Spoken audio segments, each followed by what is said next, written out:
Hello everyone. आज का जो मेरा वीडियो है वो है कार्बन साइकिल पर। डेली हम हमारी लाइफ में कार्बन साइकिल को देखते हैं, लेकिन फिर भी हमें आइडिया नहीं है एग्जैक्टली ये होता कैसे है। तो चलिए डिस्कस करते हैं ये अपन।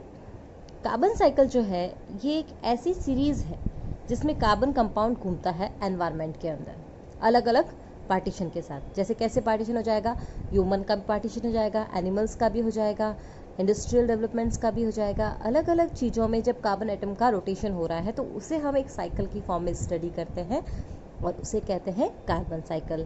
अब जब भी आप कार्बन साइकिल की बात करते हो तो आपको 4 चीज़ों के बारे में आइडिया होना चाहिए कि कार्बन साइकिल को पढ़ने के लिए आपको सबसे पहले पता होना चाहिए फोटोसिंथेसिस।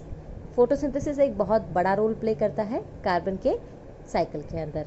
नेक्स्ट हो जाता है डिकम्पोजिशन। डिकम्पोजिशन भी मैं ऑलरेडी अपने प्रीवियस लेक्चर्स में स्टडी कर चुकी हूँ, तो आपको पता रहेगा कि डिकम्पोजिशन कैसे होता है। फिर रेस्पिरेशन। रेस्पिरेशन में जो O2 लेते हैं और CO2 रिलीज करते हैं वो वाली बात यहाँ हो जाती है। और एक होता है कंबल्शन। आप अपने घरों से गाड़ियों में घूमते हैं ना, तो आप कंबल्शन करवा रहे हैं फॉसिल फ्यूल का। तो चलिए देखते हैं कैसा होता है ये। अब अगर अपन किसी डायग्राम को देखें तो डायग्राम में अपन को लगेगा कि कार्बन चालू कहाँ से हो रहा है और ख़त्म किधर की तरफ हो रहा है। तो हमेशा आपको स्टार्ट करना है फोटोसिंथेसिस से। अब आप फोटोसिंथेसिस से कैसे स्टार्ट करेंगे? जब भी अपन कार्बन साइकिल की बात करते हैं तो प्लांट्स जो है वो हमारे सबसे अच्छे दोस्त हैं। तो ये प्लांट्स क्या करते हैं? फोटोसिंथेसिस करते हैं, और फोटोसिंथेसिस के अंदर ये किसको यूज़ करेंगे? CO2 को यूज़ कर लेंगे। जब ये प्लांट्स फोटोसिंथेसिस में CO2 को यूज़ कर रहे हैं तो इन्होंने CO2 कहाँ से ली? एटमॉस्फेयर से। अब जब एटमॉस्फेयर से इन्होंने CO2 ले ली तो प्लांट्स को अपन ने पढ़ा था कि कौन खाते हैं? Herbivores and animals. तो एनिमल उन प्लांट्स को खाएंगे तो वो कार्बन उनके अंदर ट्रांसफ़र हुआ।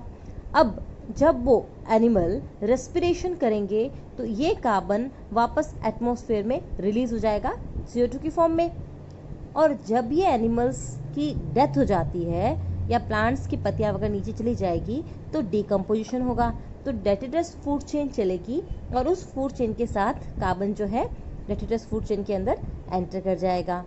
एंड नेक्स्ट अपन बात करें कंबल्शन की, तो कंबल्शन जो होता है फॉसिल फ्यूल का, यानी आप जो पेट्रोल गाड़ी में डलवा कर घूमते हो हर गली में, तो वो आप क्या कर रहे हो? कंबल्शन कर रहे हो। या कहीं जंगल में आग लग गई, या कहीं वॉल्केनिक इरप्शन हो गया, या बहुत सारे तरीके से कंबल्शन हो सकता है। फॉर एग्जांपल अभी आपने पढ़ा था डिब्रू शिखोबा के पास असम के अंदर जो रिलीज़ हुआ है गैसेस। यानी कार्बन साइकिल के अंदर कार्बन को रिलीज़ करवाने के लिए बहुत सारी चीज़ें इंपॉर्टेंट हो जाती है। जैसे फॉसिल फ्यूल हो गए, बर्निंग हो गई लकड़ियों की, फॉरेस्ट के अंदर फायर लग गई है तो वो एक तरीका हो जाएगा। फिर कंबल्शन ऑफ ऑर्गेनिक मैटर, या ऑर्गेनिक मैटर को अगर आप जलाते हो तो, या वॉल्केनिक एक्टिविटी मैं आपको बता ही चुकी हूँ कि ज्वालामुखी फूट जाता है तो। और अगर अपन बात करें सबसे मेन एंड इम्पॉर्टेंट ह्यूमन जो हम खुद है, हमारा तो बड़ा ही योगदान है कार्बन को ख़त्म करने में। जैसे कैसे हो गया? डिफॉरेस्टेशन आप करवा रहे हो, डिफॉरेस्टेशन आपने करवाया तो ट्रीज़ ख़त्म हो गए। जब ये ट्रीज़ ख़त्म हो गए तो CO2 कहाँ जाएगी?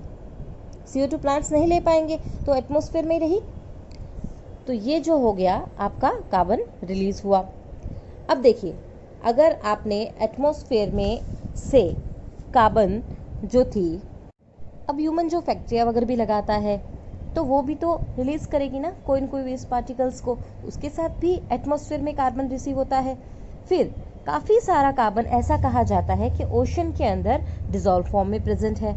और सबसे मेन इम्पॉर्टेंट आपको पता होगा कि जो शेल होता है ओशन एनिमल्स का, काफ़ी सारे उनका शेल जो होता है वो कैल्शियम कार्बोनेट का बना होता है।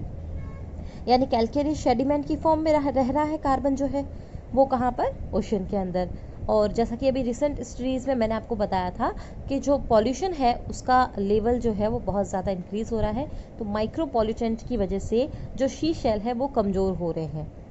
तो ये कार्बन का जो रोटेशन है आपको कुछ क्लियर हुआ? यानी अगर आप इस डायग्राम को देख रहे होंगे तो आपको ये आइडिया हो रहा होगा कि कैसे कार्बन रोटेट होता है।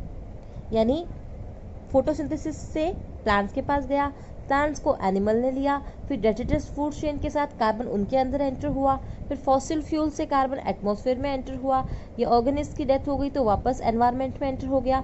ज़मीन के अंदर लंबे साल तक अगर ये ऑर्गेनिक मैटर दब जाता है तो वहाँ पर क्या बनेगा, फॉसिल फ्यूल बनेगा, तो उसका फॉर्मेशन भी हुआ, फिर ओशन के अंदर भी डिज़ोल्व फॉर्म में रहा। तो इस तरीके से ये साइकिल जो है चलता रहता है। तो यही था हमारा कार्बन साइकिल। अगर आपको ये वीडियो पसंद आया है तो प्लीज़ लाइक कर दीजिए और अपने फ्रेंड्स को भी शेयर कर दीजिए, और आपने मेरे चैनल को सब्सक्राइब नहीं किया है तो सब्सक्राइब कर दीजिए। Okay, bye bye.